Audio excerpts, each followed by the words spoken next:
¿Qué tal, amigos? Muchísimas gracias por acompañarnos. Ya estamos listos para iniciar Al Descubierto. El invitado de esta semana es el diputado ante la Asamblea Nacional en representación de la Unidad, Alfonso Marquina, quien es también presidente de la Comisión Permanente de Finanzas y Desarrollo Económico. Gracias por estar con nosotros al Descubierto. Gracias a ti, Andrina, por la invitación y por supuesto mi saludo y mi respeto para toda la audiencia de Venevisión. Importantes temas que conversar. El tema del referéndum revocatorio, sin duda alguna, no solamente ha encabezado los principales titulares de la prensa nacional, sino que también se ha convertido en un punto de debate que va a ser definitivo tanto para la oposición como para el oficialismo, porque hay una promesa fundamental que la oposición venezolana ha hecho, y es que el referéndum revocatorio, según ustedes, debería llevarse a cabo este año, pero diversos voceros del oficialismo han reiterado que no va a ser de esta forma.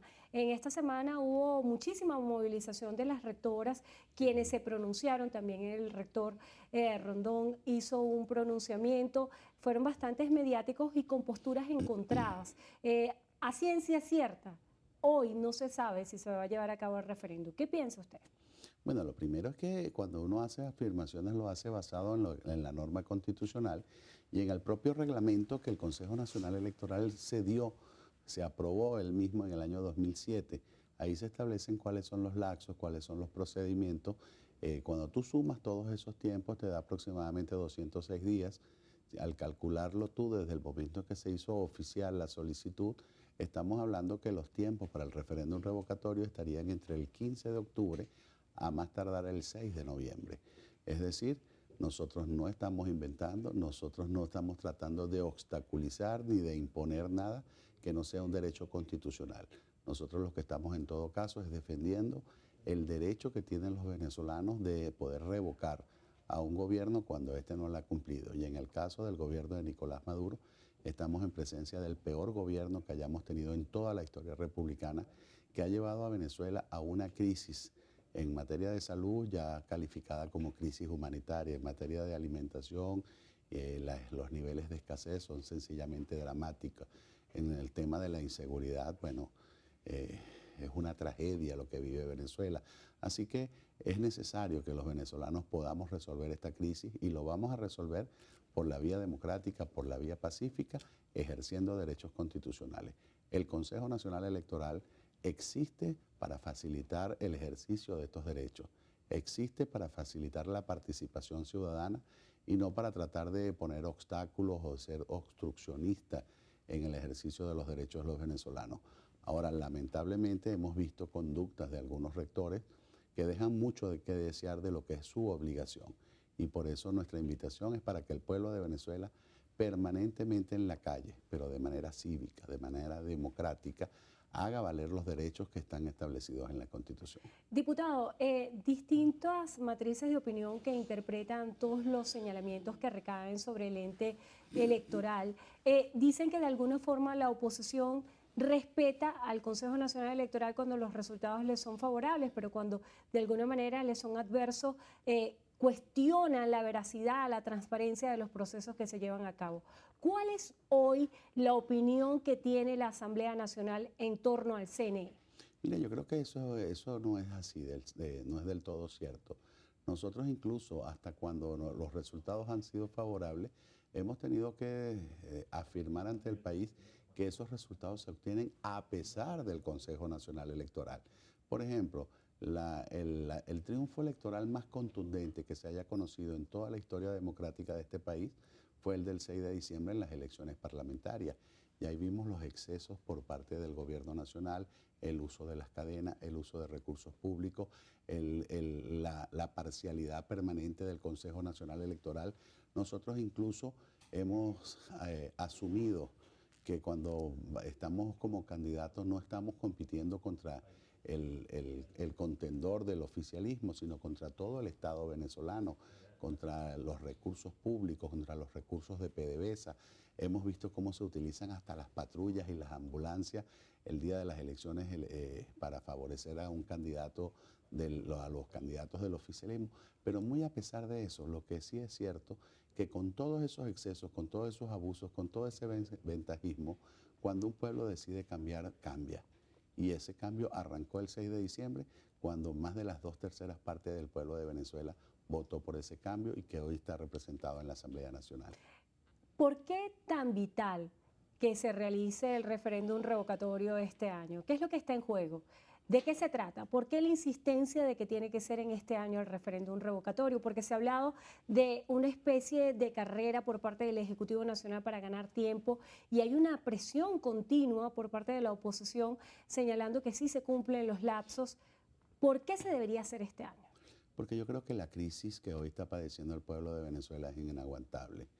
Nosotros tenemos que entender, y cuando digo nosotros me refiero incluso a la dirigencia política del gobierno, que los tiempos de la política van muy lentos en comparación con los tiempos de la gente que hoy sufre una crisis económica sin precedente, de ese venezolano que hoy hace colas de 8, 9, hasta 10 horas y cuando ya está cerca le dicen que el producto se agotó y que cuando logra entonces acceder a un producto de primera necesidad, el sueldo no les alcanza precisamente porque la inflación es el resultado de las malas políticas económicas del gobierno de Nicolás Maduro, de ese venezolano que sufre, que la angustia todos los meses de buscar los medicamentos para los tratamientos permanentes de él o de un familiar y no lo consigue, de esa madre venezolana que no consigue la leche para sus hijos y que tiene plena conciencia de que la leche que no consume el niño entre los 0 y los 2 años de edad marcan la vida, el desarrollo, el crecimiento de ese muchacho. Es decir, ante esa crisis nosotros no podemos seguir dándole tiempo al tiempo.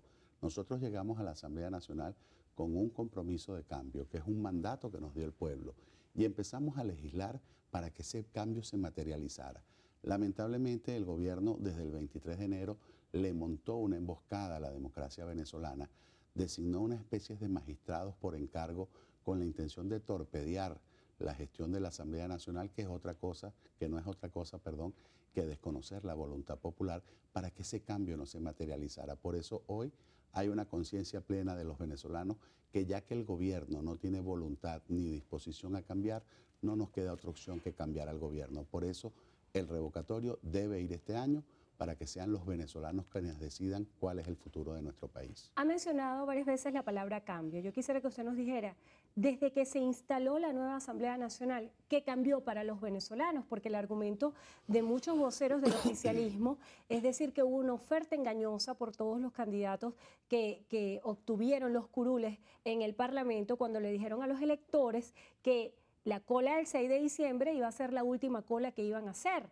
Y la situación pareciera sigue igual o incluso para algunos peor en materia de desabastecimiento.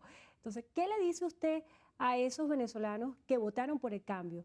¿Cómo está hoy Venezuela respecto al Parlamento anterior?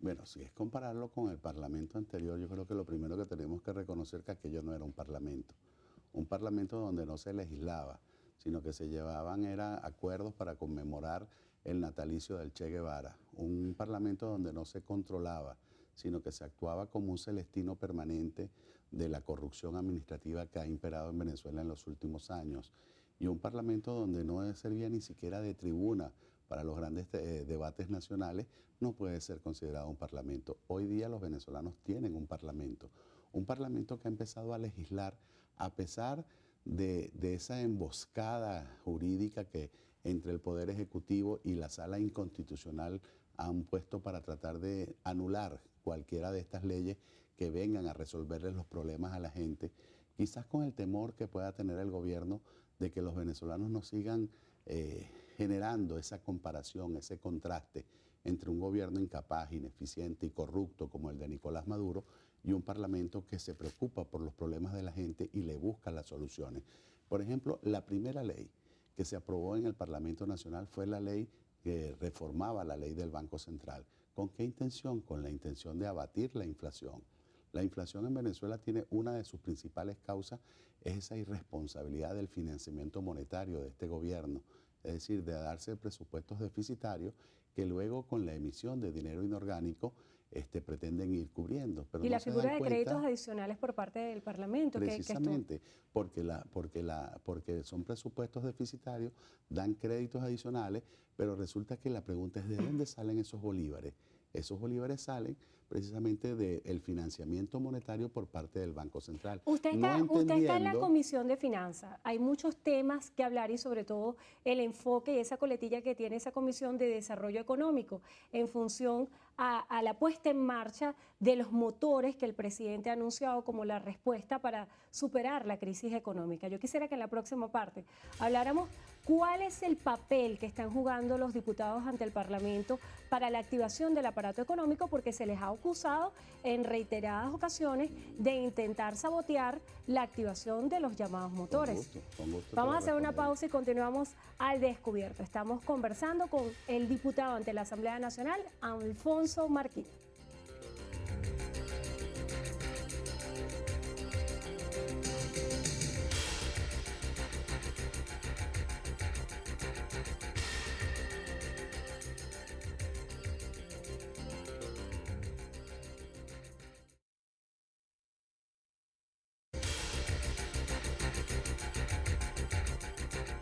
Nosotros continuamos al descubierto. Estamos conversando con el diputado ante la Asamblea Nacional, Alfonso Marquina. Le dije mal el nombre de la parte anterior cuando mandé al corte. Eso demuestra confianza, cariño, pero es Alfonso. A uno no le gusta que le cambien el nombre.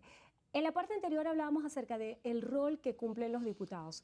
En una entrevista muy reciente en la cual conversamos con el ministro Jesús Farías, él hablaba de que la oposición venezolana y en particular los diputados de la Asamblea Nacional hacían llamados a los inversionistas para que no invirtieran en el país y de hecho él cataloga todo el trabajo que se está haciendo en materia internacional, como la comisión que solicitó ante la OEA la activación de la Carta Democrática y toda la serie de relaciones como un lobby que trata de desacreditar a nuestro país.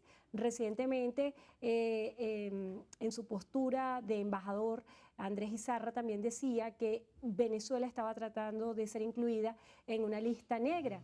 ¿Cuál es el rol que juega la oposición venezolana en la activación del aparato económico? Mira, lo primero que tenemos que hacer es dejar claro que quienes ahuyentan la inversión privada, sea nacional o extranjera, es el propio gobierno.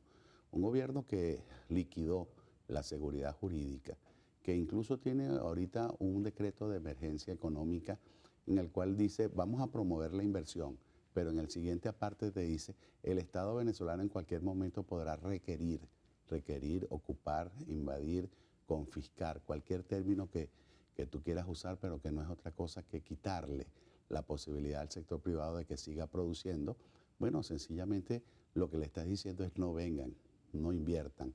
Un gobierno que te dice que va a aumentar la producción, pero entonces le baja el breaker a los venezolanos con un racionamiento absurdo, producto de la incapacidad y de la corrupción administrativa de este gobierno. ¿Qué planta, qué empresa, qué fábrica puede producir sin electricidad? Pero además con un presidente reposero que ahora se ha encargado de mandar a todos los venezolanos de reposo a su casa, que prácticamente tiene la administración pública trabajando tan solo 2 días a la semana. Entonces, ¿cómo se puede producir en un país que después que tenemos un gobierno que ha confiscado 4,5 millones de hectáreas que antes eran productivas, donde se cosechaban allí alimentos para los venezolanos, hoy le dice a los venezolanos, bueno, la solución es que cada uno de nosotros nos pongamos a sembrar en una botellita o en un tubito en los balcones de nuestras casas? Entonces, mira, yo creo que el pueblo ya está suficientemente claro. Mientras la Asamblea Nacional propuso la reforma de la ley del Banco Central, mientras estamos discutiendo una ley de producción nacional que le dé incentivos, sobre todo a aquellos rubros donde Venezuela tiene ventajas competitivas y comparativas, que podamos incluso fortalecer aquellos productos o aquellos alimentos de los llamados ciclo corto, que empiecen de alguna manera a resolver el problema de escasez tan grave que estamos viviendo, que habla de la reversión de todas esas empresas y de todos esos terrenos que antes no solo abarrotaban nuestros anaqueles de productos de primera necesidad, sino que también le generaban empleo y salarios dignos a los venezolanos. Esta política de sustitución de la producción nacional por las importaciones es la peor de las perversiones de este gobierno. Por eso tú ves cómo hace 15 años atrás el 76% de las divisas que entraban a Venezuela la representaba la renta petrolera. Hoy la renta petrolera representa el 98% de las divisas que entran a Venezuela. ¿Y por qué? porque el gobierno acabó con la producción nacional para empezar a importar todos los productos. Porque como te dije, la producción nacional genera empleo, salarios dignos para los venezolanos, riquezas en Venezuela. Las importaciones, lamentablemente, Endrina, como desgracia para los venezolanos, solo dejan jugosas comisiones a los funcionarios enchufados del gobierno de Nicolás Maduro, que todos sabemos dónde están esas cuentas. Ese esquema de dependencia de las importaciones ha sido un tema de profundos debates, no solamente desde el punto de vista ideológico, sino también económico, y nos hace revisar la historia. Parte de las banderas del chavismo... Permíteme revisar la historia un segundito. Pero parte de la bandera del chavismo es derrotar a lo que se denominaba, si lo vemos cronológicamente, lo que ellos dicen la Cuarta República. Usted militó en las filas de Acción Democrática. ¿Usted se considera representante de ese esquema económico, político, o usted piensa que la oposición venezolana ha avanzado en cuanto a la concepción de los modelos económicos y políticos que se deberían instrumentar? Mira, como quieres revisar la historia, te voy a poner un solo ejemplo. Venezuela tuvo más de 230 años de tradición exportadora de café. Antes de que Venezuela produjera petróleo, los venezolanos vivíamos fundamentalmente de la exportación del cacao y del café venezolano. El café venezolano incluso tenía un nombre y un prestigio internacional que competía como uno de los mejores cafés del mundo. Este gobierno expropió o confiscó más del 70% de las torrefactoras. La tragedia es que ya no solo es que no exportamos, es que ni siquiera nos autoabastecemos. El 56% del café que se está tomando los venezolanos nos los estamos tomando importado de Nicaragua. Pero fíjate este elemento. Acaban de aprobar hace poco el aumento del café para los productores venezolanos a 12.500 bolívares. ¿Tú sabes a cuánto lo paga el gobierno nacional, la que importa desde Nicaragua? A 207 dólares el quintal. Ojalá este gobierno le pagara 25 dólares al productor venezolano.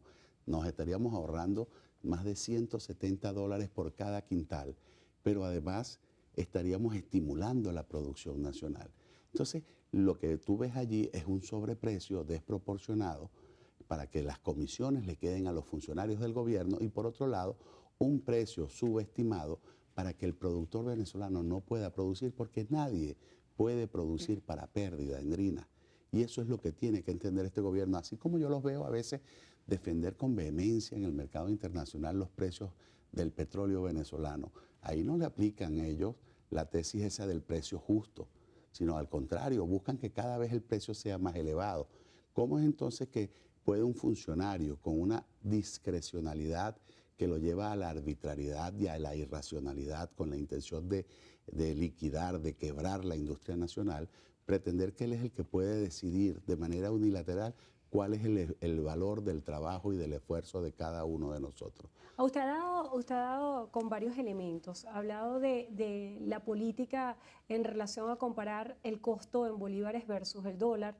Ha hablado también acerca del sistema de sinceración de precios, que ha sido una de las políticas más recientes. De hecho, esta semana se anunciaron nuevos precios para productos básicos y de higiene personal.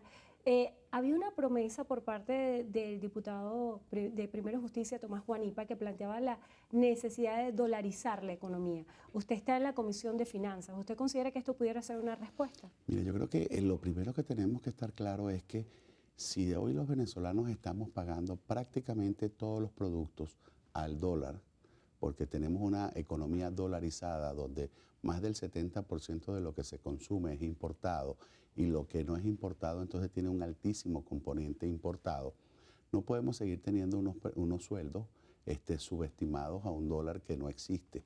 Cuando tú sacas ahorita el cálculo del salario del venezolano, estamos hablando de $1.33.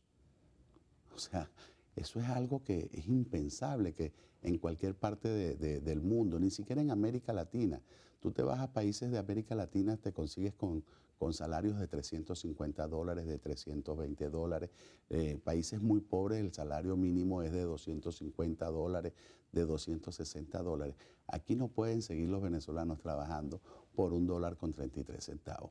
Así que lo que necesitamos es la sinceración del tipo de cambio para que los venezolanos, por un lado, tengamos unos ingresos que nos permitan acceder a los bienes y servicios, pero también para que el mercado nacional sea capaz de autoabastecerse, que sea capaz de incluso competir internacionalmente, porque cuando tú le dices a un producto venezolano que tiene que exportar a 400 bolívares por dólar, pero cuando los insumos tiene que pagarlos en 1000 o en 1100 bolívares, sencillamente saca de competencia cualquier producto nacional.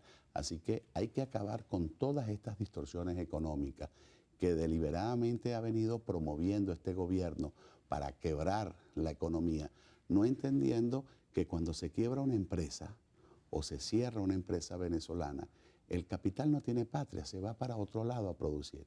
A quien realmente se perjudica es al pueblo venezolano, que pierde sus fuentes de ingresos, pero además que lo sometes con toda la maldad que lo hace este gobierno a estar todos los días 8, 9, 10 horas para tratar de conseguir un producto de primera necesidad. Diputado, para muchos venezolanos que ven con escepticismo la política, consideran que parte de la crisis que hay en materia económica, social y política es producto de dos bandos que quieren obtener el poder.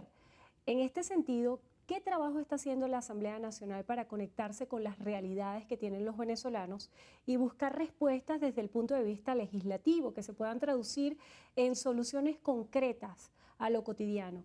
Y si estas soluciones pudieran coyunturalmente ir de la mano con el trabajo que está haciendo el Ejecutivo Nacional.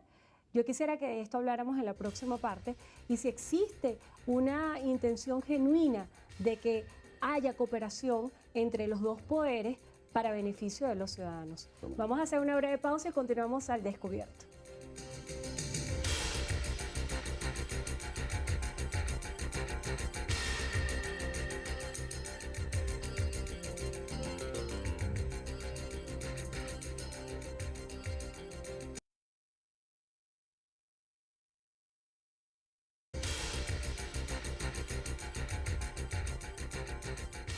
Continuamos al descubierto. Estamos conversando con el diputado ante la Asamblea Nacional en representación de la Unidad, Alfonso Marquina. Él es también presidente de la Comisión Permanente de Finanzas y Desarrollo Económico. En la parte anterior era la pregunta acerca de qué se está haciendo en concreto para solucionar los problemas de los venezolanos que observan con escepticismo todo el escenario político como una lucha por detentar el poder. Mira, si lo sacamos por la gestión de la Asamblea Nacional, te hablé de la ley del Banco Central para abatir la inflación, hay leyes de un corte social de verdad importantísimo, como la ley que crea el cestatique para los pensionados y jubilados, tanto para el ticket de alimentación como para las medicinas, que de alguna manera es un acto de justicia social, la ley que le da propiedad a los beneficiarios de la misión vivienda, por Dios. ¿Cómo el señor Maduro pretende convencer a esos venezolanos de que ser dueño es malo? ¿O es que acaso Maduro no es dueño de su apartamento en el paraíso o de todos los bienes que él tuvo o pudo o puede tener? ¿Por qué entonces tenemos que subestimar a los venezolanos que no tienen derecho a decidir, a disponer el uso, el usufruto de sus bienes? Entonces, todos estos instrumentos, nosotros incluso desde la Comisión de Finanzas, Endrina, yo no sé si tú conoces ese documento, hicimos una propuesta de 10 puntos para resolver la crisis económica. Ajá, pero y fíjate acerca, la diferencia, acerca de eso, fíjate la diputado, diferencia. ¿cómo calificar si esos 10 puntos, si esas 10 sugerencias están alineadas para beneficio de los venezolanos o son parte de una estrategia política de la oposición para sabotear la gestión del Ejecutivo Nacional? ¿Cómo tú puedes sabotear algo? ¿Cómo puedes tú sabotear algo que mira, pero que realmente ha fracasado? Si tú tienes unas políticas económicas que has venido implementando y que han llevado a esta crisis, ¿cómo tú puedes pretender convencer a los venezolanos que haciendo lo mismo vas a tener unos resultados distintos? No, lo que vas a seguir es profundizando la crisis. Ahora, las propuestas las estamos dispuestos a discutirlas. Quien no las ha querido discutir es el gobierno, pero las queremos discutir de cara al país para que los venezolanos puedan cada uno de ellos hacerse su juicio de valor y tomar la decisión de qué es lo que más le conviene. Para Por muchos, eso, por eso es que es importante contarse, por eso es que es importante que los venezolanos vayan a la urna, llámese a la urna electoral de unas votaciones regionales o cualquiera, o llámese a un referéndum revocatorio y que sea cada venezolano el que te decida si lo que está haciendo Maduro es lo correcto o lo que nosotros proponemos es lo que más le conviene. Fíjate tú, te voy a poner un solo ejemplo. Aquí tenemos una crisis humanitaria en materia de medicina. que el gobierno ha dicho salud, que no es tal, bueno, que llamarlo crisis humanitaria es una estrategia cuando tú ves que se nos mueren nuestros enfermos a de un mengua, manual del Comando por Sur, Dios, que lo que procura es una intervención ojalá, internacional. Y Endrina, eso fue lo que provocó si lo que, los si lo, ejercicios militares que se llevaron a cabo Endrina, si lo que estamos recientemente. diciendo mentira somos nosotros, porque el gobierno no permite que tú, con las cámaras de Venevisión, entren a cualquier hospital público para que puedan transmitirle a los venezolanos y al mundo la tragedia que hoy se están viviendo en nuestros hospitales. O sea, si yo soy el que estoy mintiendo, o en este caso, si yo fuera el gobierno y la oposición miente, yo sería el primero en decirle, pasen, entren, acércate con una cámara, trata de conseguir los testimonios de los venezolanos que en medio del dolor y la indignación de ver cómo sus familiares mueren de mengua, producto de esa crisis humanitaria que ha generado este gobierno, te pueden en cada centro hospitalario de Venezuela dar sus testimonios. Pero lo vives también tú cuando vas a una farmacia, cuando vas a una clínica, ya te dicen no se consigue. La respuesta recurrente es no hay, se acabó, hace tiempo que no llega. Y eso trata, si las mujeres buscan un tratamiento para la osteoporosis, no lo consiguen. Si es un hipertensivo, antihipertensivo, No, para las no se enfermedades consigue. crónicas Para en general. cualquier enfermedad en general. Es que mira, hasta las pastillas anticonceptivas las mujeres no las consiguen. Es una cosa realmente dramática lo que se está viendo en Venezuela. ¿Y qué generó esta crisis? Un gobierno corrupto que por un lado le decía a la empresa privada, te estoy autorizando tantos dólares, págame en bolívares. La empresa privada pagaba en bolívares, él daba una autorización de divisas que se suponía no le iba a pagar a la empresa, sino que le pagaba al proveedor internacional. Bueno, resulta que el proveedor internacional le despachaba a la empresa venezolana vendía con los precios regulados y resulta que el gobierno nunca le pagó a los proveedores internacionales. Entonces la empresa se quedó, la empresa venezolana, sin los bolívares, sin el inventario de las mercancías y por supuesto con una enorme deuda en el extranjero.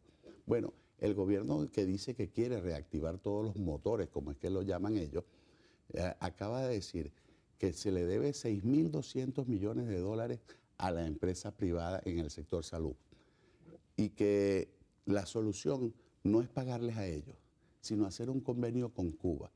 Si tú le hubieras dado esos 1.400 millones de dólares del convenio de Cuba al empresario venezolano, a los laboratorios que te producen aquí en Venezuela, te garantizo que la situación de bloqueo del crédito que tienen las casas matrices se hubiese levantado y ya estuviéramos produciendo aquí, aparte de generar empleo, estuviéramos empezando a abastecer los anaqueles de las farmacias. Bueno, ahora resulta que le vamos a comprar a Cuba. Endrina, dile aquí al país qué produce Cuba en materia de medicina. La verdad es que todos sabemos que en Cuba no se produce. En Cuba lo que hay es una empaquetadora, pero que todo lo que hacen es triangular. Es decir, nosotros le compramos a Cuba, Cuba le compra a los laboratorios alemanes o americanos o de cualquier parte del mundo y en medio de todo eso quedan jugosas comisiones para que se sigan enriqueciendo, por un lado, los corruptos del gobierno de Nicolás Maduro y por otro lado, algunos avispados de Cuba. Yo sé que la lucha contra la corrupción le compete en el Parlamento, más bien a la Comisión de Contraloría. Sin embargo, usted estuvo presente en la comparecencia del exministro Giordani, donde se presentaba un balance acerca de todas las empresas que se calificaban empresas de maletín. Recientemente, el ministro Miguel Pérez Abad dijo que ya estaba garantizado que en Venezuela no había más empresas de maletín. Pero, ¿cómo investigar todos esos actos de corrupción y cómo hacer el trabajo para repatriar esos capitales? Bueno, mira, yo creo que lo único que se puede rescatar de la declaración del ministro o vicepresidente Pérez Abad es que es el reconocimiento de que existían mecanismos de corrupción como las empresas de maletín. Ahora bien, la pregunta es, ¿se acabaron? Y con eso se resuelve el problema. ¿Y qué hay de los miles y miles de millones de dólares que se fugaron de manera irregular por esa vía. ¿Qué se Es va que a aquí hacer no se en la va a asamblea? castigar, ¿Qué aquí se va no a se hacer va a en la investigar. asamblea? Nosotros hemos pedido esas listas. El gobierno, desde hace ya varios años, hace 3, 4 años, ha prometido insistentemente que las va a publicar. ¿Tú sabes por qué no las publica? ¿Tú sabes por qué no se la entrega a la Asamblea? ¿Por qué Porque, razón? porque cuando se revisen, ahí van a aparecer los altos funcionarios de este gobierno, familiares, amigos, personas vinculadas a quienes hoy están acompañando a Nicolás Maduro en el gobierno. ¿Tú crees que si ahí hubiesen familiares de Alfonso Marquina o de algún dirigente de la oposición, ya eso no lo hubiesen hecho público? Con la perversión como se maneja este gobierno. ¿Por qué ese secreto? ¿Por qué ese celo en evitar que se investigue la corrupción? Porque se trata de proteger a quienes hoy están en los más altos niveles del gobierno de Nicolás Maduro. Pero lo Desde la, malo de la corrupción no es el simple hecho del robar, porque el daño patrimonial a la República es muy grande. El verdadero daño se le están haciendo a ese venezolano de a pie, porque cada vez que un ladrón o un corrupto del gobierno de Nicolás Maduro hace un negocio indebido, le está quitando la posibilidad de un vaso de leche para un niño venezolano. Le está negando la posibilidad de un remedio oncológico para uno de esos venezolanos que hoy vive la angustia de ver cómo pierde la vida ante la indiferencia del gobierno. Le está quitando la posibilidad a esa madre y jefe de los hogares venezolanos de llevarle el alimento, la comida a sus hijos que están allí haciendo 2 y a veces hasta menos comidas al día. eh, es muy difícil olvidar cuando compareció el vicepresidente de la República, Aristóbulo Istúriz, a la Asamblea Nacional y utilizó una expresión, palabras más, palabras menos, en la cual decía, es muy fácil asesorar desde el punto de vista financiero lo que debería ser el Ejecutivo Nacional, pero es muy complicado ejecutarlo como gobierno, que es más fácil, ser oposición o ser gobierno. ¿Y Mira, cómo están las finanzas hoy? Usted que está en esa comisión. Mira, yo creo que los dos roles tienen su importancia y sus dificultades. Ahora, si alguien que ha tenido ya 15, 16 años en el gobierno todavía hace un reconocimiento público de que no sabe gobernar, yo creo que por un acto de honestidad lo que deberían hacer es renunciar y ahorrarle a todos los venezolanos todas las dificultades que estamos actualmente viviendo. Es decir, un gobierno no puede seguir pretendiendo vivir toda la vida del ensayo y del error, y mucho menos de andar buscando siempre enemigos externos, de seguir inventando fábulas para tratar de justificar sus errores y no asumir sus responsabilidades. Así que, como este gobierno, insisto, no tiene un verdadero acto de contrición, nunca va a tener un propósito de enmienda. Y como no va a haber una intención de cambio, lo que nos queda es cambiar al gobierno, y en eso lo que invito a los venezolanos es a que nos acompañen a seguir exigiendo de manera pacífica, de manera cívica, de manera constitucional, el ejercicio de revocar a Nicolás Maduro, porque es el peor gobernante que ha tenido Venezuela en toda su historia republicana. Hizo referencia a acto de contrición y enmienda, eso nos lleva a la reconciliación y sin dudar a la palabra diálogo. Ha venido una comisión de expresidentes a Venezuela dispuestos a fungir de mediadores para que exista el diálogo. Sin embargo, la mesa de la unidad ha expuesto cuáles son las condiciones. ¿Qué es lo que ha pasado? ¿Se enfrió la propuesta de diálogo? Eso me lo va a responder al regreso. Vamos a hacer una breve pausa y continuamos con más de Al Descubierto. Estamos conversando con el diputado Alfonso Marquina. Hacemos una pausa y venimos ya.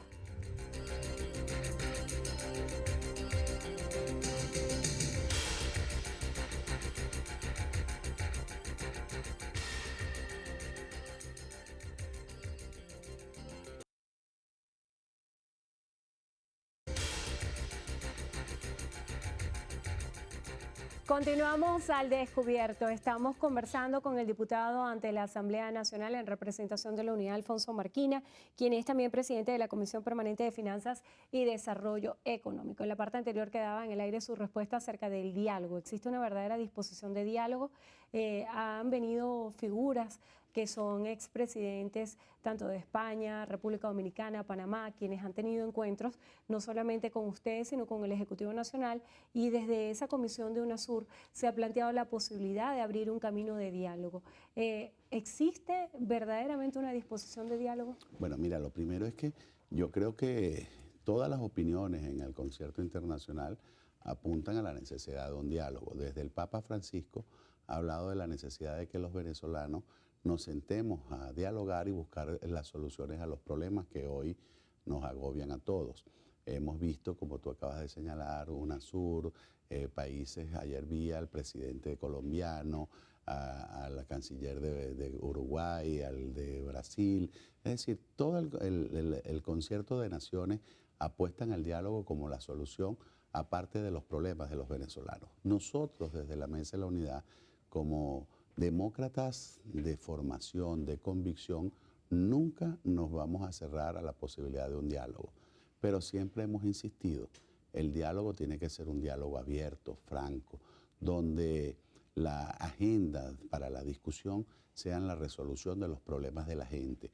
Lamentablemente en los últimos 15 años hemos tenido la amarga experiencia que cada vez que el gobierno acepta un diálogo es porque se encuentra apurado, angustiado, no lo hace con la verdadera intención de resolver las cosas, sino con la intención de ganar tiempo e incluso en algunos casos hasta de desmoralizar o de descalificar a quienes se sientan en la mesa, como mostrándolo como un gesto de debilidad, cuando en realidad, mira, es un gesto de fortaleza, es un gesto de grandeza, de gallardía, cuando a pesar de las diferencias, a pesar de las agresiones, tú eres capaz de sentarte en una mesa para buscar soluciones.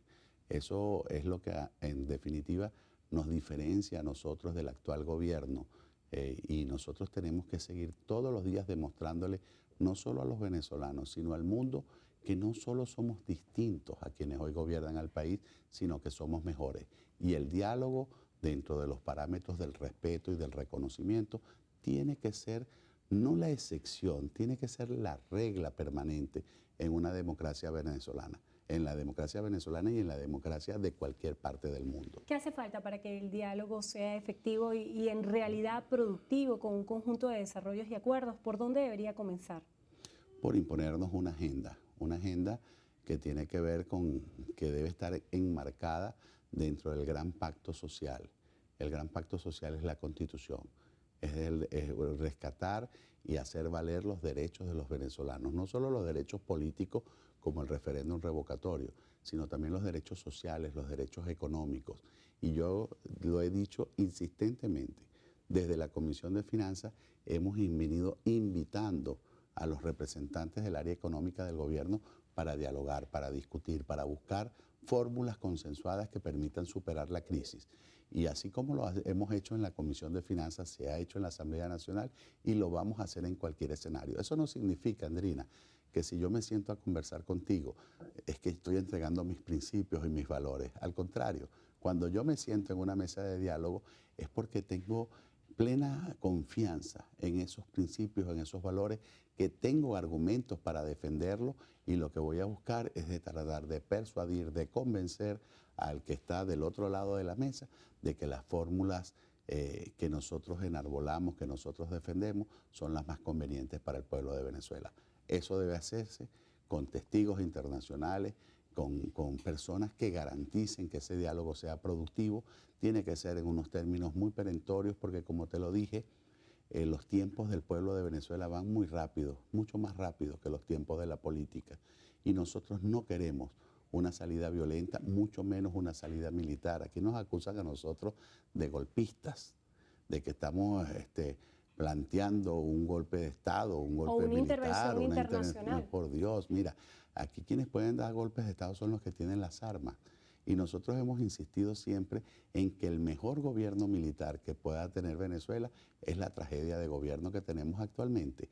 Así que la lucha nuestra es por darle a los venezolanos un gobierno cívico, civilista, democrático, que se preocupe por los problemas de la gente y que trate y que no viva permanentemente en tratar de eternizarse o de perpetuarse en el ejercicio del poder, que crea en la alternancia, que crea en las diferencias, en el debate, en la discusión, y en la confrontación, pero en la confrontación de las ideas. Diputado, de las propuestas. Una de las preocupaciones más grandes de los venezolanos es el tema de la seguridad. El Ejecutivo Nacional ha adelantado un proyecto que son la implementación de las OLP.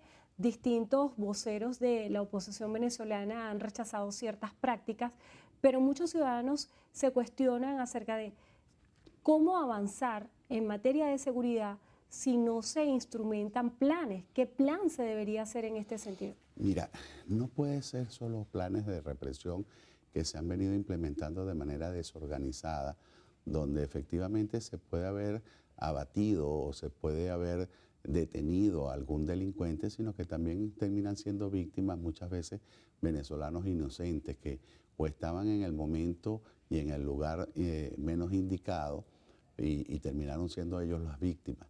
El problema de la inseguridad en Venezuela, lo primero que tenemos que atacar es la impunidad. Mira, mientras nosotros tengamos niveles de impunidad de más del 96%, mientras nosotros estemos en un país donde 6 de cada 10 delincuentes capturados en flagrancia, Endrina, es decir, capturados con las manos en la masa, que luego que son capturados en flagrancia salen libres, bien sea porque no se levantó debidamente un acta policial o porque la fiscalía... Una falla de procedimiento. O fallas de procedimiento o porque la fiscalía no los presentó ante los tribunales o porque en los tribunales están bachaqueando algunas sentencias y salen libres quienes pagan.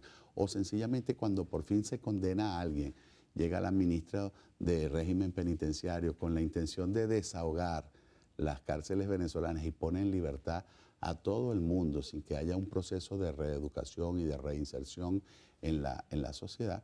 Bueno, sencillamente el delincuente va a sentir que aquí se puede seguir robando, que aquí se puede seguir delinquiendo porque no se paga. Tú puedes equipar a las policías de los mejores de armamento, de los mejores equipos, pero si el policía hoy te captura un delincuente y a los 3 días está en la calle, ese policía no va a actuar debidamente.